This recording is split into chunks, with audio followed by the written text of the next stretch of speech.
Hello everyone, कैसे हैं आप लोग। तो आज के इस वीडियो में हम बात करने वाले हैं आपका इलाहाबाद हाई कोर्ट में आई हुई वैकेंसीज के बारे में।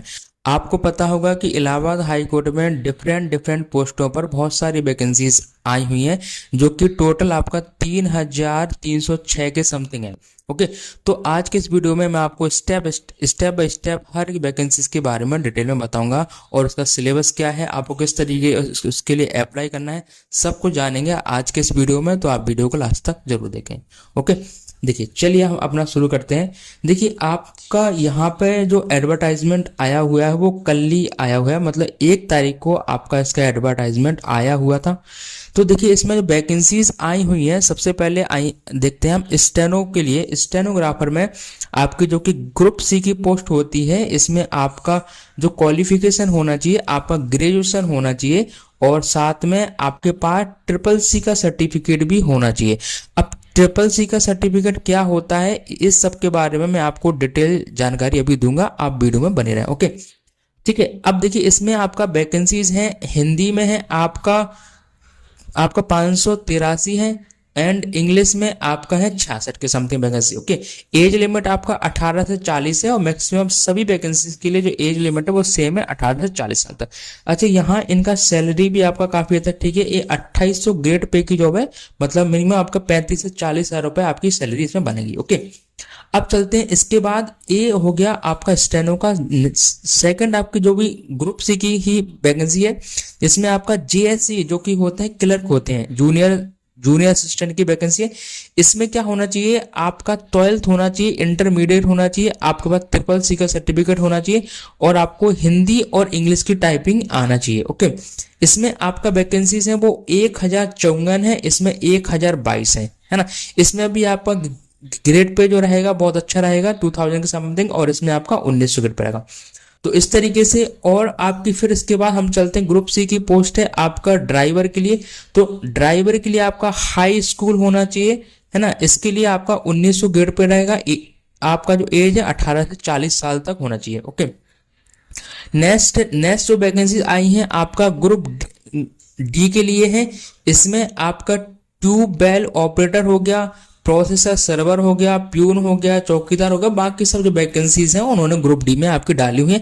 इसमें भी काफी हद तक वैकेंसी है, डिफरेंट डिफरेंट एलिजिबिलिटी के अकॉर्डिंग है। ओके, एज लिमिट आपका 18 से 40 साल तक रहेगा, और इसमें आपका मैक्सिमम सभी के लिए आपका इसमें ग्रुप डी में 1800 ग्रेड पे रहेगा। ओनली जो आपका स्वीपर वाला पोस्ट है उसमें उन्होंने फिक्स किया है कि सैलरी आपका 6000 के समथिंग रहेगा बस। ओके, तो अब इन सब चीजों के बारे में जो भी वैकेंसीज हैं इसके बारे में और भी मैं आपको स्टेप बाय स्टेप डिटेल में एक्सप्लेन अभी करूंगा। ओके, तो देखिए, ये हमने वैकेंसी की टोटल वैकेंसी आपकी 3,306 के समथिंग है।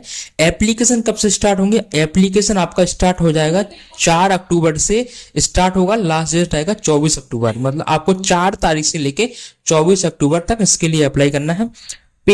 पेमेंट फीस क्या रहेगा, तो इसमें यदि आप सीरियल नंबर 1, मतलब जो सीरियल 1 में जो वैकेंसी है उसमें अप्लाई करते हैं, तो जनरल के लिए 950 रुपए रहेगा। बाकी डिफरेंट कैटेगरी के लिए आप इसमें आप देख सकते हैं। इसका पूरा पीडीएफ आपको हमारे टेलीग्राम चैनल पर मिल जाएगा, जिसका लिंक मैं आपको डिस्क्रिप्शन में दे दूंगा, है ना। सेम ऐसी आप यदि सीरियल नंबर 2 और 3 की पोस्ट देखते हैं तो उसके लिए जनरल ओबीसी के लिए 850 रुपए रहेगा, एंड सीरियल 4 नंबर की वैकेंसीज के लिए देखते हैं तो उसमें 800 रुपए रहेगा। इसी तरीके से आप डिफरेंट डिफरेंट टाइप के लिए देख सकते हैं। ओके, तो अब अभी देखो, इसमें आपका जो लास्ट डेट है वो 4 से लेकर 24 तक है। ओके, अब हम बात कर लेते हैं, सबसे पहले हमने जो बात की थी वो की थी आपका स्टेनोग्राफर के लिए। तो इसके लिए क्या सिलेक्शन प्रोसेस रहेगा, इसके लिए चलते हैं इसके डिटेल सिलेबस पर। ओके, तो देखिए यहाँ पे हम चलते हैं। तो अब ये आ गया आपका स्टेनोग्राफर की पोस्ट है। इसके लिए आपका क्या रहेगा, देखिए सिलेक्शन प्रोसेस में आपका पहले होगा स्टेज 1 होगा। स्टेज 1 में आपका स्टेनोग्राफर में 100 क्वेश्चन आएंगे, 90 मिनट का होगा पेपर। इसमें आपके ईच सब्जेक्ट से 25-25 क्वेश्चन आपके आने वाले, इसमें 25 आएंगे, इसका 25, इसका 25, टोटल 100 मार्क्स का आपका पेपर होगा। ओके, फिर इसके बाद यदि आप स्टेज 1 में क्वालिफाई हो जाते हैं तो आपका स्टेज 2 होगा। स्टेज 2 में आपका हिंदी इंग्लिश का टाइपिंग होगा, जिसमें टाइपिंग टेस्ट हिंदी में आपका 25 होना चाहिए और इंग्लिश में आपका 30 होना चाहिए। अच्छा, यहाँ आप एक इस बात का जरूर ख्याल रखें कि यहाँ इन्होंने बोला कि दोनों होना चाहिए, ऐसा नहीं है, क्योंकि हम जितने भी डिफरेंट टाइप के एग्जाम देखते हैं तो उसमें हमसे कहा जाता है कि आपकी टाइपिंग किसी एक में होना चाहिए, या हिंदी में इंग्लिश में, लेकिन यहाँ उन्होंने कहा है कि दोनों में होना चाहिए आपकी, यहाँ दोनों में होना चाहिए, हिंदी और इंग्लिश दोनों में टाइपिंग आपकी होना चाहिए, है ना। मिनिमम क्वालिफिकेशन जो मार्क्स रहेंगे आपके 10 मार्क्स रहेंगे, आपका 25 नंबर का टाइपिंग होगा, आपका 10 मार्क रहेगा, है ना। इसके बाद यदि आप स्टेनो से हैं तो आपको स्टेनो के अलावा, टाइपिंग टेस्ट के अलावा स्टेनो टेस्ट भी आपको देना होगा, जो भी हिंदी और इंग्लिश में होगा। फोर हिंदी के लिए आपका स्टेनो ए है और इंग्लिश के लिए स्टेनो ए है ना। और यहाँ पे आप देखेंगे स्टेनो, देखिए टाइपिंग का बात करो, टाइपिंग हिंदी इंग्लिश आपको दोनों आना चाहिए, बट स्टेनो आपको किसी एक आना चाहिए, मतलब या तो हिंदी में आना चाहिए या फिर इंग्लिश में, इसमें दोनों मैंडेटरी नहीं है ना।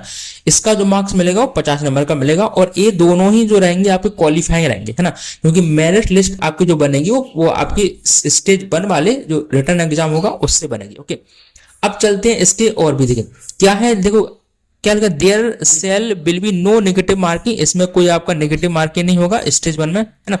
एग्जामिनेशन में लिखा है कि स्टेज आपका जो पेपर आएगा बोथ लैंग्वेज में रहेगा, हिंदी और इंग्लिश में रहेगा, है ना, है ना। अब चलते हैं आपका स्टेज नंबर 2 पे। इसमें लिखा है स्टेज 1 में जो 2 पार्ट है वो आपके सेम डे ही कंसीडर होंगे। ओके, फिर इसमें लिखा है आपका कि the candidate should secure at least 10 marks, और 10 marks out of 25 marks, but typing test में आपका 25 में से 10 मार्क्स आना चाहिए, 10 से कम मार्क्स आते हैं तो फेल माने जाएंगे आप। ओके, है ना। अब देख लेते हैं इसके बाद, देखिए अब देखो सबसे इंपॉर्टेंट आपका पार्ट यहाँ देखिए लिखा है, क्या लिखा है, स्टेज 1 का जो आपका एग्जाम होगा वो there will be one common offline written examination objective type OMR sheet, मतलब यहाँ पे आपका जो एग्जाम होगा वो ऑनलाइन नहीं होगा, आपका ऑफलाइन होने वाला है। ऑफलाइन आपका क्या होगा, एग्जाम होगा, 100 मार्क्स का होगा, 90 मिनट आपके पास रहेंगे। मेरिट लिस्ट आपकी स्टेज 1 के अकॉर्डिंग ही बनेगी, बाकी 2 जो रहेंगे सेक्शन ए सेक्शन बी वो क्वालिफायर रहेंगे, जिसमें से आपको 25 में से दोनों में 10-10 मार्क्स आपको लेकर आना है, तब आप क्वालिफाई होंगे। मेरिट लिस्ट आपकी स्टेज 1 के अकॉर्डिंग बनने वाली है, लास्ट डेट आपकी 4 तारीख से 24 तारीख तक है। ओके, तो बहुत अच्छी वैकेंसी है, इसमें वैकेंसीज भी बहुत अच्छी हैं, तो आप इसके लिए अप्लाई कर सकते हैं। ओके, तो ये था आपके स्टेनो पोस्ट के लिए पूरा डिटेल नोटिफिकेशन। अब देख क्या लिखा, interview shall not be part of the selection, मतलब इसमें इंटरव्यू आपका नहीं होगा, है ना। तो मैंने कहा ना स्टेज 1 के अकॉर्डिंग ही आपका पूरा सिलेक्शन प्रोसेस होगा। ओके, है ना। तो ये था आपका स्टेज 1 स्टेनो के लिए। चलिए तो अब हम चलते हैं अपने जूनियर असिस्टेंट के सिलेक्शन प्रोसेस पर। तो देखिए इसमें आपका सिलेक्शन प्रोसेस क्या रहेगा, आपका सबसे पहले स्टेज 1 एग्जाम होगा।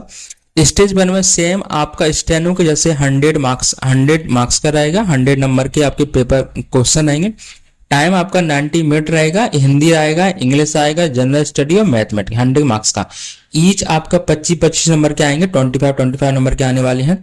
यदि आपका स्टेज 1 क्वालिफाई हो जाता है तो आपको स्टेज 2 के लिए जाना होगा, जिसमें आपका हिंदी और इंग्लिश टाइपिंग टेस्ट होगा।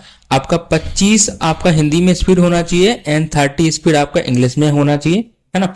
और आपके मिनिमम 10 मार्क्स आपको जरूर लेकर आना है, क्योंकि आपका जो टाइपिंग टेस्ट होगा 25 नंबर का होगा, क्वालिफाइंग मार्क्स आपका 10 नंबर रहेगा, है ना। और यहाँ भी आपको दोनों में टाइपिंग आना चाहिए, हिंदी में और इंग्लिश में। ओके, फिर आपका क्या है, नीचे लिखा है कि the there shall no be negative, मतलब यहाँ इस पूरे एग्जाम में नेगेटिव मार्किंग होने नहीं है, मतलब जितना भी आपका इलाहाबाद हाईकोर्ट में जो भी एग्जाम होने वाले हैं वहाँ नेगेटिव मार्किंग एक में भी नहीं है, है ना। और जो पेपर आपका होने वाला है वो ऑफलाइन मोड में होगा, ऑनलाइन मोड में नहीं होगा, है ना। तो देखिए इसमें और भी देखिए यहाँ पे देखिए क्या है कि स्टेज 1 जो एग्जाम होगा आपका ऑफलाइन मोड में होगा, और इसमें मेरिट के अकॉर्डिंग इससे आपकी मेरिट बनने वाली है स्टेज 1 के अकॉर्डिंग। और स्टेज 1 में जो लोग क्वालिफाई होंगे उसका 5 टाइम्स मतलब 5 गुना लोग आपका टाइपिंग के लिए क्वालिफाई किए जाएंगे। ओके, है ना। तो पूरा सिलेक्शन प्रोसेस आपका ये रहा। इसके बाद आपको टाइपिंग क्लास, इसमें भी आपका इंटरव्यू वगैरह आपका कुछ नहीं होना, जो मेरिट लिस्ट आपकी बनने वाली है। देखो क्या लिखा है, the combined merit list of the post of C category prepare on the basic of mark obtain bye consider in offline stage 1, मतलब पूरा आपका जो एग्जाम का सिलेक्शन प्रोसेस है स्टेज 1 पर ही डिपेंड करता है। स्टेज 1 के अकॉर्डिंग ही आपकी मेरिट लिस्ट बनने वाली है। इसके बाद आपका टाइपिंग टेस्ट होगा जो कि क्वालिफाई आएगा। ओके, इसके बाद नेक्स्ट है हमारा ड्राइवर वाली पोस्ट। इसमें भी ये भी आपकी ग्रुप C की पोस्ट है।